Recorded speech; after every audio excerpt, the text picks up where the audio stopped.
بسم اللہ الرحمن الرحیم۔ یہاں نوکریاں مرید کرتے رہتے ہیں، سجادگیاں بیٹے لیتے رہتے ہیں۔ سوچ ذاتی ہے نا، ہماری ذاتی سوچ ہے۔ ایک پیر صاحب میرے دوست تھے، ان کا انتقال ہو گیا تو مجھے بلایا گیا سجادہ نشینی کے لیے، جو بزم سجی۔ مجھے بھی کہا گیا دستار میں آپ نے شریک ہونا ہے، تو میں نے کہا نہیں، میں نہیں باندھوں گا اس کو دستار۔ محبت کا سلسلہ تھا، میری وہاں بات سنی جاتی تھی تو میں نے کر لی۔ ہر جگہ تو سنی بھی نہیں نہ جاتی، نہ ہم کر سکتے ہیں۔ تو میں نے کہا جناب میں نہیں باندھتا۔ کہا وجہ؟ میں نے کہا یہ تو دورے کرتا تھا، وہ جو مرید سارا دن پیروں میں بیٹھا رہتا تھا حق اس کا بنتا ہے۔ وہ جو ان کا پخانہ اور پیشاب تک صاف کرتا تھا نا، وہ سجادگی کے قابل ہے، اسے لاؤ، اس کی دستار کرتے۔ اور میں نے کہا یاد رکھو، جب ہم ملی فائدہ، ہم بڑے بڑے مراکز ہمارے بزرگوں نے قائم کیے، لیکن وہ جس سجادے کے ہاتھ آئے وہ نااہل تھا، نااہل تھا، اور وہ مراکز تباہ ہو گئے۔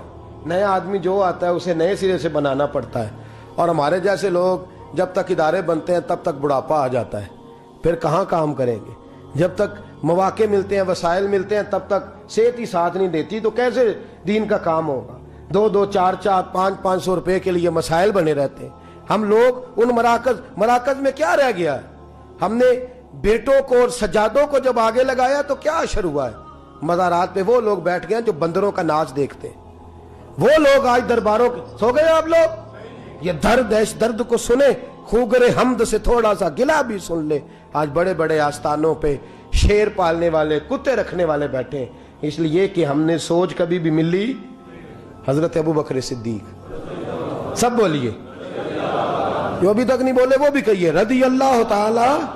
کیا خوبصورت میرے محبوب کے صحابہ ہیں۔ وقت وصال آیا ہے، اپنا بیٹا سیانا ہے، سمجھدار ہے، حضرت محمد بن ابو بکر پڑھے لکھے، دیانتدار، نیک صحابی رسول ہیں۔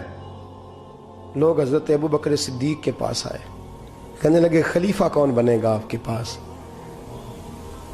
کہا میرے بعد خطاب کا بیٹا عمر بنے گا، وہ بنیں گے۔ تو کہا حضرت جی آپ کا اپنا بیٹا بھی تو ہے، تو عمر تو بڑا سخت آدمی ہے، آپ اس کو بنا کے جا رہے ہیں، اپنا بھی تو شہزادہ تھا۔ حضرت سے ہاں بیٹا اہل ہو تو بنائے، حضرت علی نے بنایا امام حسن، اہل ہو قابل ہو تو حرج بنائے، حرج نہیں قابل ہو۔ حضرت سیدنا ابو بکر صدیق رضی اللہ تعالیٰ عنہ ملت کی بات کرتے ہیں، قوم کی بات کرتے ہیں، اسلام کی بات کرتے ہیں۔ فرمانے لگے بھائی میں قبر میں جاؤں گا تو مجھ سے اللہ تعالیٰ پوچھے گا کہ تو میرے محبوب کی امت کا نگہبان تھا، بتا ڈوری کس کے ہاتھ میں دے کے آیا ہے؟ تو میں اللہ کی بارگاہ میں یہ جواب دینا چاہتا ہوں کہ اس کو دے کے آیا ہوں جو تیرے نبی کی امت کا سب سے زیادہ خیال رکھے گا۔ لہذا بیٹے کو ترجیح۔ حضرت عمر کے انتقال کا وقت آ گیا۔ بھئی بیٹے پیارے کسے نہیں ہوتے؟ بیٹے پیارے ہوتے ہیں کہ نہیں؟ بولیے، اولاد بڑی پیاری چیز ہے۔ حضور نے فرمایا ہے کہ اولاد انسان کے جگر کا پھل ہوتی ہے۔ جگر کا، میری طرف دیکھیے، اولاد جگر کا پھل ہوتی ہے، جگر کا اولاد کسے نہیں پیارے ہوتے؟ حضرت عمر کے بیٹے عبداللہ ابن عمر رضی اللہ تعالی، جن کے بارے میں میرے نبی پاک نے فرمایا رجل صالح، یہ بڑا صالح مرد ہے۔ حضور نے گواہی دی کہ عمر کا بیٹا بڑا رجل صالح، صالح مرد ہے۔ مرد کہا حضور نے اور صالح کہا۔ حضرت عمر فاروق کا بیٹا ایک بہت بڑے مفتی تھے۔ فتویٰ شرعی یہ ہے کہ جب عورت کو دن آئے ہوں، طہر آیا ہو، تو اس کو طلاق نہیں دینی چاہیے، پاک ہونے کا انتظار کرنا چاہیے۔ ایک دفعہ حضرت عبداللہ ابن عمر کو بڑا غصہ تھا، بیوی نے کوئی ایسی بات کر دی تو ایام طہر میں، حیض کے دنوں میں طلاق دے دی۔ حضرت عبداللہ ابن عمر رضی اللہ تعالیٰ عنہ نے یہ کام کیا۔ حضرت فاروق اعظم کا وقت وصال آیا، لوگ آئے، حضرت عمر فاروق نے بلایا، فرمایا مجھے مشورہ دو میں کس کو امیر بناؤں؟ 11 بندے حضرت عمر کو مشورہ دیتے ہیں کہ اپنے بیٹے کو بنا دیں، عالم بھی ہے، فاضل بھی ہے، اور مصطفیٰ نے جسے نیک کہا ہے پھر وہ بڑا ہی نیک ہوگا نا، جسے حضور نے نیک کہا۔ کتنے لوگوں نے مشورہ دیا؟ بولیے۔ حضرت عمر فاروق رضی اللہ تعالیٰ عنہ نے فرمایا جو میرے بیٹے کا نام لیتے ہیں وہ اٹھ کے چلے جائیں، جو میرے بیٹے کا نام لیتے ہیں وہ نکل جائیں، اٹھ جائیں۔ کہا حضور کیا مطلب؟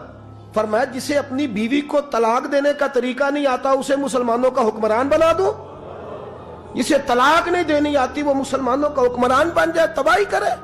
خبردار کوئی میرے بیٹے کا نام نہ لے۔ حضور پھر کس کو بنائیں گے؟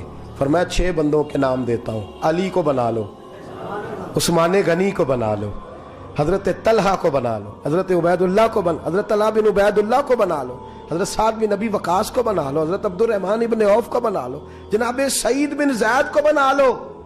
حضرت عمر سے کہا گیا حضور ان لوگوں کو آپ نے چنا ہے, آپ کی رشتہ داری ہے ان سے, دوستی ہے, تعلق ہے, واسطہ ہے. فرمایا نہیں, کیوں چنا ہے, آپ کا میرٹ کیا ہے, کس میرٹ پہ چنا ہے؟ فرمایا یہ وہ 6 بندے ہیں جن سے وقت وصال تک میرے نبی راضی رہے ہیں صلی اللہ علیہ. تو میری قومی سوچ ہے, ملی بات کرتا ہوں, ملت اسلامیہ کی بات کرتا ہوں کہ جن سے مصطفیٰ راضی رہے ہیں ان کا حق بنتا ہے, وہ پرہیزگار ہیں, وہ متقی ہیں, وہ چلا سکتے ہیں قوم. ہماری سوچ ذات تک اڑ گئی ہے, جاگ کے بیٹھیے, ہماری سوچ ہماری ذات تک اڑ گئی ہے. اس کا نقصان ملت کو اٹھانا پڑ رہا ہے, اس کا نقصان قوم کو سہنا پڑ. 2 کروڑ کی کوٹھی بنا لی ہے پر 10,000 روپیہ گلی میں نہیں لگایا. ہم نے اپنی تھڑی اتنی لمبی چوڑی بنا لی ہے کہ جو بھی گزرتا ہے اس کو تکلیف ہوتی ہے, لیکن ہمیں تو آرام ہے نا, ہمارا تو موٹر سائیکل اندر جاتا ہے کہ نہیں, ہمیں کیا لگے. ہم نے بڑا کر کے پھٹا لگایا ہے, لوگ گرتے ہیں تو گرے, ہمیں اس سے کیا غرض. ہم اس بات کا احساس ہی نہیں کرتے کہ ہماری ذات کو تھوڑا نفع ہے اور ملت کو, قوم کو, اسلام کو اس کا کتنا نقصان ہے. میرے غوث اعظم کا بغداد لٹ گیا, تباہی آ گئی, فساد پھیل گیا.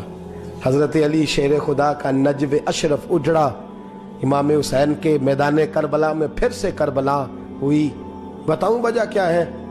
صدام کے چند جرنیلوں نے امریکہ کے ہاتھوں اپنے آپ کو بیچا, فیملیوں ساتھ وہ امریکہ چلے گئے.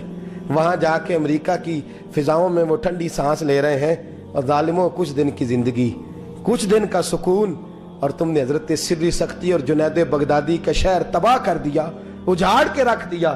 بغداد کے لوگ بھیک مانگ کے کھاتے ہیں, بغداد کے لوگ لوگوں کو لوٹ کر کھاتے.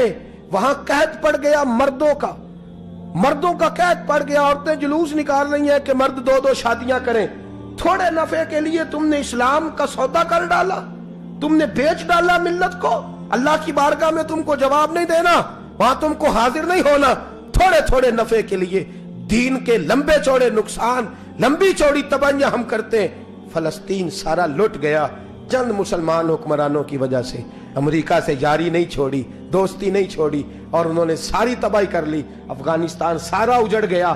کشمیر آج لوگ ڈے منا رہے ہیں, جھوٹ موٹ کے, آنسو بہا کے لوگوں کو بتایا جا رہا ہے کہ ہمارا بڑا ساتھ ہے. میاں تم اس کاج سے اٹھ چکے ہو, تم پیچھے ہٹ چکے ہو اس کاج سے. یہاں ہر شخص کو اپنی پڑی ہوئی ہے. یہاں ذات بنانے کے, گھر بنانے کے, کاروبار بنانے کے, بنگلے بنانے کے چکر میں یہاں تو سیاستدان ٹکٹیں کنفرم کرا کے رکھتے ہیں.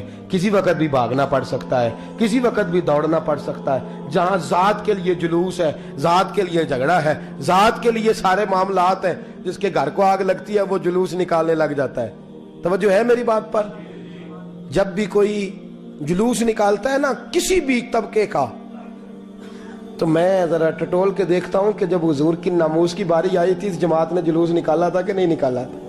آج کئی سرکاری ملازم سڑکوں پہ ہیں, ہمیں کوئی غرض نہیں وہ کس کام کے لیے, لیکن یہی سرکاری ملازم ناموس رسالت کے جلوس پر یہ کہتے تھے ہماری نوکریوں کا مسئلہ ہے, ہم اگر باہر نکلیں گے تو گورنمنٹ ہمیں نکال دے گی. اب کدھر گئی تمہاری نوکریاں, اب کدھر گئے تمہارے معاملات؟ تم نے تھوڑا فائدہ حاصل کیا اور کتنا بڑا تم نے نقصان کیا. رسول اللہ صلی اللہ علیہ وسلم کو تم نے ناراض کیا, اور تم حضور کی شان اور ناموس کی خاطر اپنی اس نوکری کو قربان نہ کر سکے. آج مسئلہ گیا سارا کچھ. آ جاؤ, لوٹ آؤ, در رسول کی طرف آؤ. میرے محبوب کریم صلی اللہ علیہ وسلم کے غلاموں جیسا کردار اپناؤ, اظہار کرو, قربانی دو, دوسروں کا نفع سوچو, دوسروں کی بھلائی سوچو.